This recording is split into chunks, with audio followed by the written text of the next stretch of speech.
A major aviation milestone overnight with direct flights from Perth to Rome returning to the sky. This is good news. Kelly Hayward has all the details. Kelly, this will be the first non-stop flight from Australia to mainland Europe.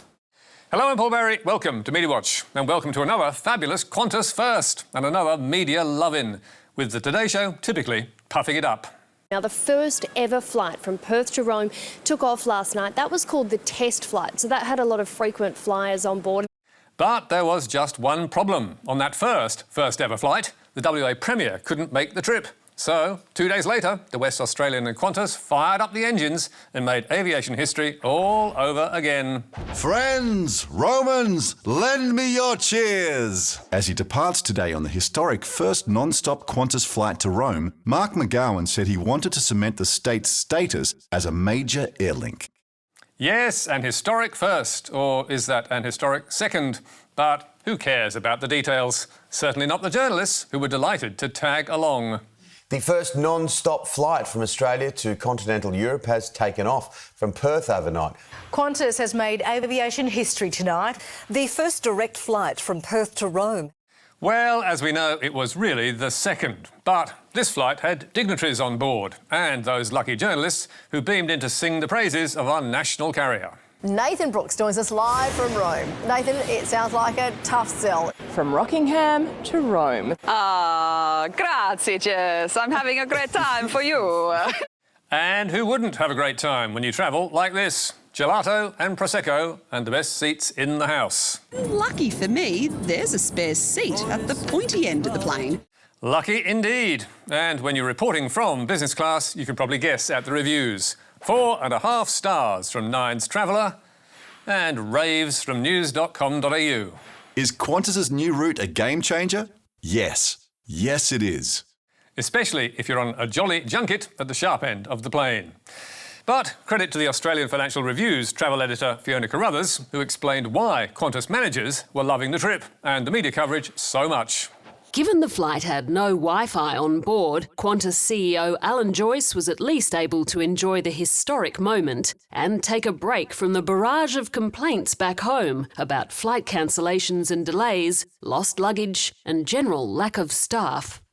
Yes, what better way to bury all that bad news than to fly a bunch of journalists to Italy and buy a plane load of good PR, especially when they're happy to pretend that they're making history.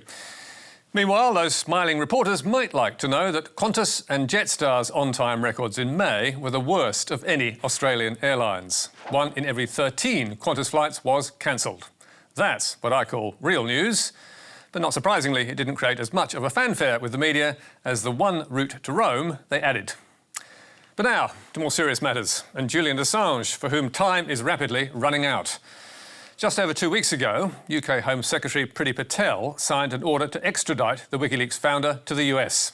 And as the UK Press Gazette reported, the machinery then swung into action. On the day of the announcement, Assange was taken from his cell in Belmarsh prison and strip-searched and moved to a bare cell where he remained for the rest of the weekend, his wife Stella told the Press Association. Here, he received no visitors whilst he processed the news that Mrs Assange described as essentially a death sentence. Assange has been locked up in London's Belmarsh prison for the last 3 years. And before that, he was bailed up in London's Ecuadorian embassy for 7 years to avoid extradition to Sweden on rape allegations. In 2019, he was booted out of the embassy and forcibly arrested by Metropolitan Police. He'd long dreamt of leaving the embassy, but not like this. Yelling the UK must resist, Julian Assange was dragged from his diplomatic bolt hole. The WikiLeaks founder has since served 50 weeks in jail for breaching bail conditions and has been in custody while the courts and then the Home Secretary decided whether he should be extradited to the US. Assange is wanted in America on spy charges after releasing millions of classified government documents in 2010. Among the WikiLeaks revelations, footage of US troops firing on and killing civilians during the Iraq War, as well as the private thoughts of America's diplomats the world over. Washington claims Assange endangered vulnerable sources by sharing the files unredacted. If Assange ends up on US soil, he will face 18 criminal charges, including espionage and hacking. And conviction could see him sentenced for up to 175 years in prison, although US lawyers claim he's more likely to get 4 to 6 years. Former Conservative Party Chairman David Davis MP says he does not believe Assange will get a fair trial. Assange is appealing the extradition order, but appears to have little chance of success. So, apart from his freedom, what is at stake? When charges were laid 3 years ago, the New York Times, the Washington Post and The Guardian hailed it as an attack on press freedom. And The Guardian's editor, Alan Rusbridger, who fell out with Assange when they were working together, wrote an op-ed to say, I found the WikiLeaks co-founder a troubling figure when I worked with him, but America's case would criminalise journalistic inquiry. And last month, he told London Radio, 3 years in a maximum security prison for whatever journalistic crime he is said to have done or not done, I think should be enough. But others have argued that Assange wasn't a journalist, so those concerns did not apply. But Julian Assange is a hacker, not a journalist. It was also claimed that Assange was just a data dumper who recklessly released secret information and put lives at risk, a charge that he denies. And the Lowy Institute's Michael Fullilove, who is no Cold War warrior, shared that view, tweeting, Poor Mr. Assange, no longer able to dodge the consequences of his actions, finally having to live according to the rules that apply to everyone else. But after a decade without freedom, even some who aren't convinced of Assange's claim to martyrdom feel he's been punished enough. The UK Telegraph, arguably Britain's most conservative paper, told readers in an editorial last month, let's face it, Julian Assange is not the most sympathetic of figures, but his likeability is of no relevance to whether he is being properly treated by the criminal justice system. And here in Australia, The Age was one of many to echo that view, arguing that Assange has already paid a heavy price. It is time for strong voices on Assange. While his release of some information, including details from confidential US military and diplomatic cables, was reckless, he has been punished enough. Meanwhile, Assange's supporters are urging the Australian government to demand his freedom. Responding to the extradition order last month, Independent MP Andrew Wilkie called Assange's treatment an outrageous betrayal of rule of law, media freedom and human rights. And he told the ABC, all I can say now is days matter. You know, don't wait till Monday, Albo. Pick up the phone this weekend and talk to Boris Johnson and talk some sense into him. I have no doubt that Anthony Albanese has a good enough relationship with Joe Biden to pick up the phone to the US president and say, end this madness. It's gone on long enough. So, will the PM do that? Perhaps. Before the election, he told the ABC, I fail to see what purpose is being served by the ongoing incarceration of Julian Assange. But he said he won't be making a public fuss. So, will a word in Joe Biden's ear be enough to stop Assange being tried, or at least imprisoned, in the US? Possibly, but with midterm elections coming up in November and the Democrats behind in the polls, it would be naive to expect a deal to happen anytime soon. And what if he is extradited? Asked that question last month, Assange's wife Stella replied, he just won't survive it. That what has been done to him over the years will drive him to take his own life. Surely it is time to let him go. But now, to the gossip pages and the curious claim of a celebrity's ex in a new legal fight. Deborah Hutton's stalker and former boyfriend looks to be headed to court again following a conflict with the Chinese operators of a New South Wales wind farm.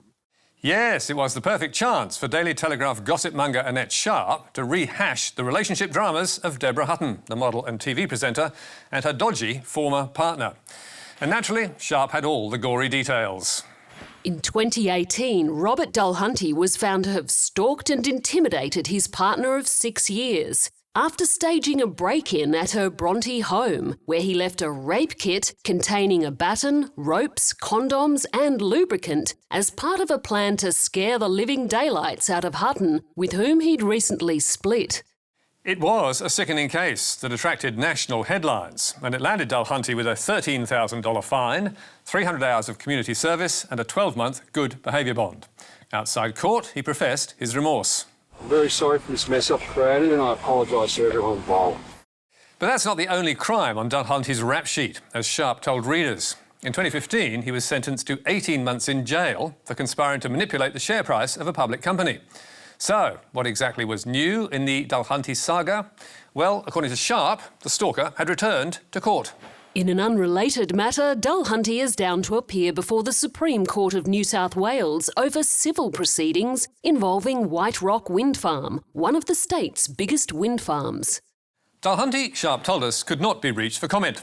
And that is a shame, because if Sharp had managed to get onto him, she would have discovered that she was in fact writing about two different men, and that the crimes of one Robert Dulhunty, the stalking, the rape kit and the jail time, had absolutely nothing to do with the second Robert Dulhunty, a farmer and a founder of Landcare, New South Wales, who's involved in the Supreme Court case. To call it an unfortunate mistake would be an understatement, and last Sunday the paper offered this humble apology.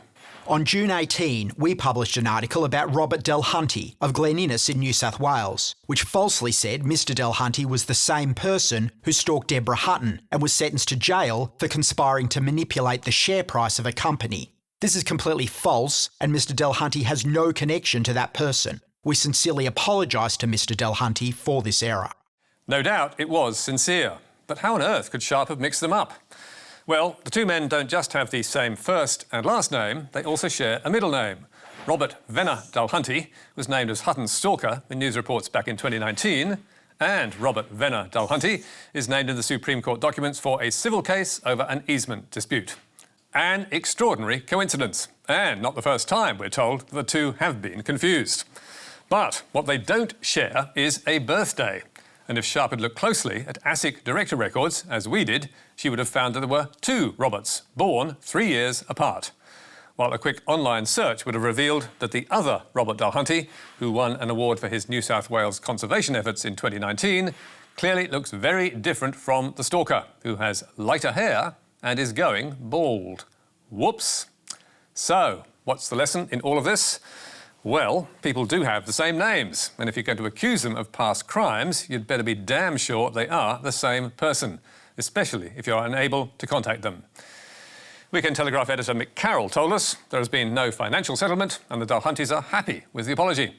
But the Tele did pay the legal costs for Rob Dulhunty, who hired a lawyer to extract the published apology, and he told Media Watch, I was surprised and disappointed at how little remorse was shown for the error. It was sloppy and damaging, and there are no repercussions for the journalist who made the mistake.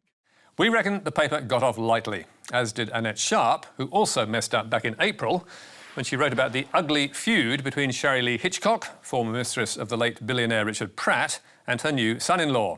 Only a week ago, the Tele was saying sorry for that, telling readers, we withdraw those allegations without reservation and sincerely apologise to Ms Hitchcock for any harm and distress caused to her and her family as a result of the false allegations. The gossip beat is strewn with landmines that can blow up in your face, but the famous and the infamous deserve the same commitment to fairness and accuracy as anyone else. And speaking of mistaken identity, let's go to another episode of Spot the Balls Up on Channel 7. Here is Prime 7 News in Wagga last Monday, scoring the network's latest own goal. Messages between two people allegedly at the centre of a machete attack in Junee have been revealed in court today. Timothy Orr was cross-examined extensively, delving into his history with drug addiction and his alleged ownership of weapons. Timothy Orr has faced cross-examination for a second day in the ongoing trial over an alleged machete attack in Junee. So what's the difficulty? Well, unfortunately, that picture of Timothy Orr, who's the alleged victim of a machete attack, is not of Timothy Orr at all. It's a much-loved Junee local called Darren Deacon, who was a pillar of the local rugby team, the Junee Rams, until he lost a battle with cancer 6 years ago. Not surprisingly, Deacon's friends and family were shocked and upset, and after a flood of complaints to Prime 7, the station issued a heartfelt apology. On Monday, we showed you a photograph we believe to be of a man currently on trial. Unfortunately, the photograph was not of the accused, rather it was of Mr Deacon. Mr Deacon died of cancer 6 years ago and was a highly respected member of the Junee community. He is in no way associated with the legal proceedings currently. Remarkably, 7 got that apology wrong as well, because Orr is not on trial and not the accused. Whoops again. But how did they make the first mistake? Well, as so often happens, the photo they used was ripped from Facebook without verification, as Prime 7 told the family. The image of Mr Deacon was sourced from the accused's social media page, which appears to use a photograph of Mr Deacon as his profile picture. We believed this to be an image of the accused. Well, perhaps that assumption was not unreasonable, but sadly it wasn't right. And if you're fingering someone for an alleged crime, right is what you need to be. To avoid it happening in future, Prime 7 told the family, "We will conduct further training to ensure that additional checks are in place when identifying accused persons and using images from social media." And let's hope they pass that advice up the line, because this is the 4th time in 9 months that 7 News has used the wrong picture and accused an innocent person of a crime. And that's just the ones we know about. It must be getting expensive, and it also causes distress. Darren's widow Danielle told us, "It was disrespectful to the memory of my husband, but I was more concerned about my children than myself, as they were young when their father died. The photo Prime 7 used was from when he was sick and was taken at a fundraiser for him. So it was another reminder of that time, seeing their dad when he was feeling sick. They are angry." Hardly surprising. And that's all from us for tonight. There's more on our website where you can stream and download the programme. And don't forget Media Bites every Thursday. Until next week, goodbye.